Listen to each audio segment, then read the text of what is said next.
به نام خدا، سلام و عرض ادب، وقتتون بخیر. بهترین ها رو برای شما عزیزان آرزومندم. علیاصغر بقاپور هستم، مدرس دانشگاه و معلم تخصصی سازهای کوبه‌ای و هندبند.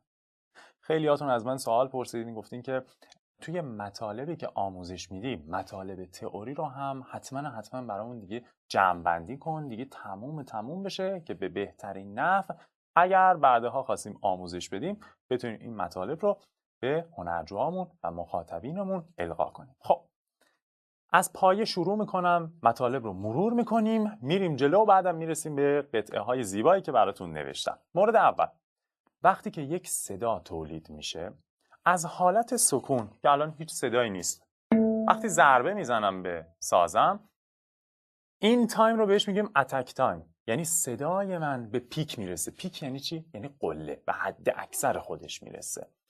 به این زمان ما میگیم اتک تایم. بر حسب چی هست؟ بر حسب سکند هست و دقیق تر که بخوایم حساب کنیم بر حسب میلی سکند هست. خب از بعد از اون وقت که به پیک رسید صدا میمونه، ماندگار میشه، بستگی به جنس اون ساز داره، بستگی به وضعیت محیطمون، بستگی به نوع ضربه زدن و چندین پارامتر دیگه. وقتی که ضربه زدن صدا داره میپیچه، به این میگیم دیکی تایم، مدت زمانی که صدا میمونه توی محیط. و وقتی هم که فید اوت میشه، صدامون از بین میره، بهش میگیم ریلیز تایم. پس اتک تایم، دیکی تایم، ریلیز تایم. خب نوازنده خوبی هست که وقتی ضربه میزنه این دیکی تایم بسته به جنس سازش و نوع آلیاژی که استفاده کردن اون صدا ماندگاری داشته باشه. برای مثال این گوش بدید. مخاطب من از اون پیچش صدا لذت میبره. پس دقت داشته باشین فرم ضربه زدنتون صحیح باشه. مطالب قبلی رو با دقت مرور کرده باشین لطفا. خب اینا رو میذاریم کنار. مورد بعدی گفتم دیکی تایم. این صدا رو گوش بدید. خب چقدر موندگاری زیاد بود. حالا این چقدر کوتاه شد. یه تعریف دیگه هم اینجا قرار یاد بگیریم به نام دیرند یا دیوریشن. مدت زمانی که ما وقت میذاریم واسه تولید یک صدا بهش میگیم دیرند یا همون تایم دیوریشن. خب توی موسیقی به اشکال مختلفی این رو طبقه بندی میکنن که این رو من در قالب یک ویدیو برای شما توی قسمت‌های بعدی به صورت کامل آموزش میدم که اصلا ریتم چیه، تایم سیگنچر چیه و تمامی فرم‌های دیرند نوت‌ها به چه صورت هست و چه تفاوت و چه نسبت‌هایی با هم داره. اما دقت کنید 4 تا پارامتر داشتیم. یک، مورد اول استایل بود. باید استایل یک نوازنده خوب شکل گرفته باشه. نحوه ضربه زدنتون درست باشه. دیگه ساز رو به درستی گرفته باشین. یه نکته‌ای که من عمدتاً توی نوازنده ها می‌بینم همه دارن از پایه استفاده می‌کنن. اگر سازی تهیه کنید که برای مثال این قسمت سمت بوساید اون نوت قرار گرفته باشه یا به اصطلاح تون فیلد باشه، اون رو دیگه می‌خواید چجوری نوازش کنید، تاچ کنید. دقت کنید اصولی ترین سبک برای نگه داشتن ساز به این صورت است. قشنگ، کمر صاف، سرشونه ها آزاد و ما باید بتونیم ساز رو به درستی کنترل کنیم که بتونیم مثلا این قسمت ها اگه نوت داشت بتونیم اجراش کنیم. خب مورد دوم، حتما توی این مدت تاچتون رو درست کرده باشین. ضربتون اینجاها نخوره، اینا کاملا اشتباهه. سازتون به مرور از کوک در میره. نیم بند انگشت، چندین بار من تاکید کردم، نیم بند انگشت بخوره لبه دیمپل. میبینم نوازنده همه اینجا ضربه میزنن، بعدم میان میگن آی استاد سازمون از کوک در رفت، چی کار کنیم؟ پس اینو دقت داشته باشین که یک صدا پرتر بشه، حجیم‌تر بشه و کیفیت صدای سازمون هم بره بالاتر.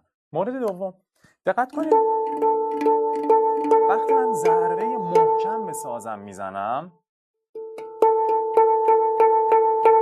صدای سازم دیگه یواش یواش داره میریزه به هم یا به اصطلاح دیستورت میشه صدای ساز من. خب چیکار کنم که این اتفاق نیفته؟ ببینید هر صدایی که ما داریم میشنویم، مثلا این ساوند سورس ما هست، منبع تولید صدای ما هست، مثلا یه بخاری اینجوری در نظر بگیرید. هر چقدر ما نزدیکتر به این بخاری باشیم اون گرما رو بیشتر حس میکنیم تا اینکه فاصله بگیریم خیلی دور بشیم ازش. پس مخاطبتون رو نزدیک خودتون قرار بدید موقع نوازندگیتون که نخوان خیلی محکم ساز بزنید. این ساز فوق العاده حساسه، حواستون خیلی خیلی جمع باشه به این مورد. خب یه قسمت دیگه که خیلی خیلی مهم هست و من باید برای شما بست بدم اینه که نگاه کنید بعضی از سازها مثلا ساز تنبک، این ساز حداقل ما 70 کتاب تا به امروز برای این ساز داریم استفاده کردیم، مطالبش رو خوندیم و هر مدرسی هم طبق ایده خودش، طبق نظریات خودش و طبق سواد خودش نسبت به سطح حالا آموزشش داره چیکار میکنه؟ اون مطالب رو به مخاطب و هنرجوش آموزش میده. خب اگر یک نوازنده بخواد حساسیت داشته باشه نسبت به اینکه من فقط و فقط روی تبلچر یاد بگیرم، روی عدد یاد بگیرم، یا فقط بیام روی 5 خط حامل یاد بگیرم، یا به اصطلاح بیام گوشی مطالب آموزشی رو فرا بگیرم، این کاملا اشتباهه. یک هنرجو برای اینکه بتونه تمام مطالب رو از تمامی اساتید فرا بگیره، یاد بگیره، باید داینامیک باشه. یعنی چی؟ یعنی باید پویا باشه. وقتی که من یه نوت براش نوشتم روی 5 خط بود، بتونه تحلیل و بررسیش کنه. به صورت تبلچر یا عدد واسش نوشتم، بتونه بخونتش، بتونه اجراش کنه. این مطالب خیلی مهمه، لطفاً دقت داشته باشیم. من قصد دارم توی این فصلمون به صورت کامل تئوری رو برای شما عزیزان جمع کنم که هر مطلبی، هر نوع نوت برای شما روبروتون قرار دادم، به راحتی بتونید اجراش کنید، بنوازید و لذت ببرید. امیدوارم شاد و موفق باشید.